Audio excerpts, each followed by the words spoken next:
maybe we have a lot of budget for research, but we don't have a lot of budget for development. Yeah. So what you have is works in test tube, but when the businessman needs, I need something that will work in my manufacturing plant in Laguna. So the transition from the scaling up from the test tube to the manufacturing plant, that's where we lack the funding. And the funding, as Congressman Palmones was saying, should come from private investors, but maybe not necessarily local because wala rin pera dito. So, like, how do you do it? I mean, when you try to market a product, in biotech product, Right. do you get local investors or foreign investors?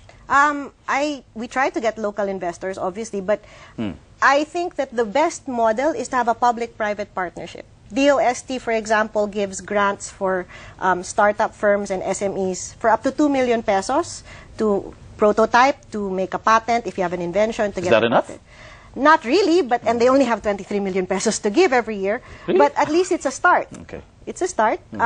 And you want to be able to have a lot of prototypes because investors like making kalikot with something as opposed to just Test seeing a model PowerPoint. muna. Right, exactly. But definitely you want to have a local investor be interested, and it has to be targeted. I mean, you want, if you have a bet, like a rapid way to test for salmonella, you want to sell it to Jollibee because they have a lot of outlets for food security. So yun ang target mo. What product can I develop that I can immediately link to an existing corporation? Exactly.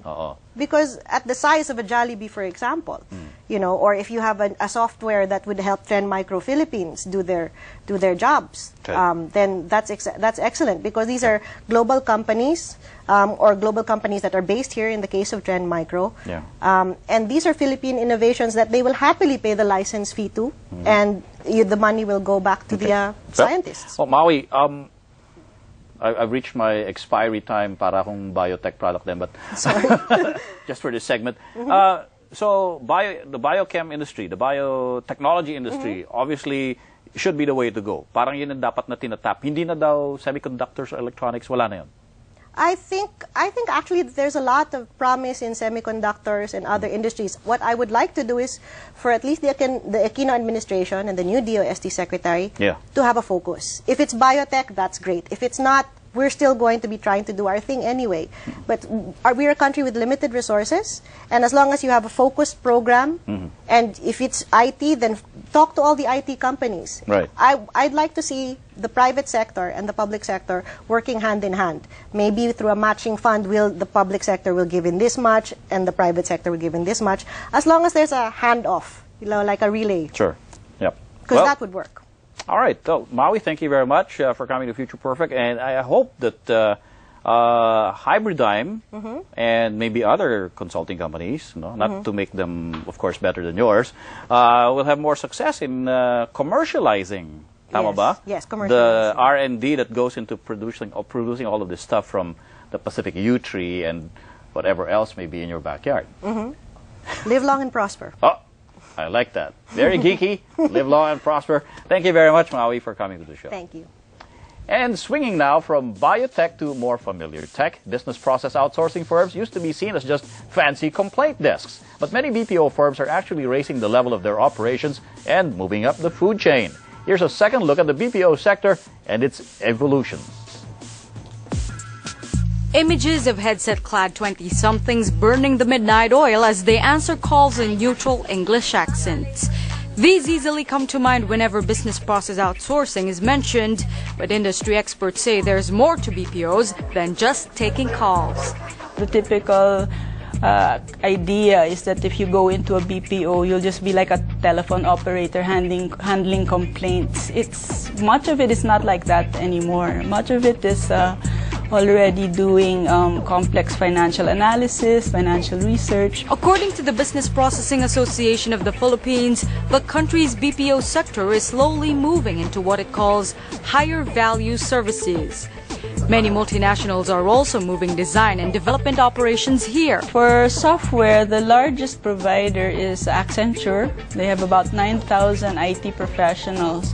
But we have other companies, third-party providers. For engineering, we have a lot of captive operations. Some of the auto companies, they're doing designs from the Philippines, engineering designs. They get many of the good engineering graduates in the Philippines. They train them in the global skills that are required.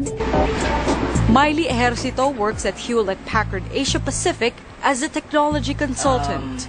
It's not your regular customer service support in terms of, like, say, you know, someone calling in because they're having a problem with their computer. We handle the support for the business applications that they have that provide the data that's necessary to run their businesses effectively. Miley says her unit at HP has moved up from run-of-the-mill customer support to high-value business consulting. But she says there's still a long way to go. What we would like to offer, you know, what would be good. And recalls the success of Asia's newest IT powerhouse, India. India started out as a low-cost destination for routing angry calls from clueless computer users. But the country soon established a reputation as a reliable software factory. But can the Philippines play catch-up with India? In terms of quality, I think we can compete very well with India. But if a company needs 1,000 engineers, for example, they have the upper hand because they have invested in schools of institutes of technology, engineering schools for the past decades. The BPAP says that one of the best ways the Aquino administration can help the BPO sector is by upgrading the quality of Philippine education. President Aquino touched on this in his inaugural speech. Our industry is about education and training, and so we need to strengthen these systems in the Philippines. And for higher value services, we need to put in place pipelines from the universities to the industry. Miley agrees, but aside from focusing on science, math, and engineering, she says Filipino IT experts should also be trained to be more assertive and to better communicate their ideas. So people need to be able to get their ideas across, and I don't think we have enough of that. Maybe we can have that here with, you know, national conferences where our engineers and our scientists can present their ideas, their thesis, their research, and just be able to kind of get that practice in getting their point across to people. Lastly, Pinoy may also want to use some of his stock charm to lure in more IT investors to take a second look at the Philippines. The government needs to be involved in helping us market the country. Well, you know, we were supposed to have the new DOST Secretary Mario Montejo on the show, but he had a technology problem. He supposedly left his phone wherever it was that he was holding office in. Well, then maybe the next time Mario Montejo will be here on the show. Here's hoping from this point onward it will be green and go for Philippine S&T.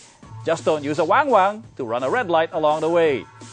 Thank you for watching. I'm Tony Velasquez. Until next week when we again examine the present and look ahead to the future perfect of Philippine tech.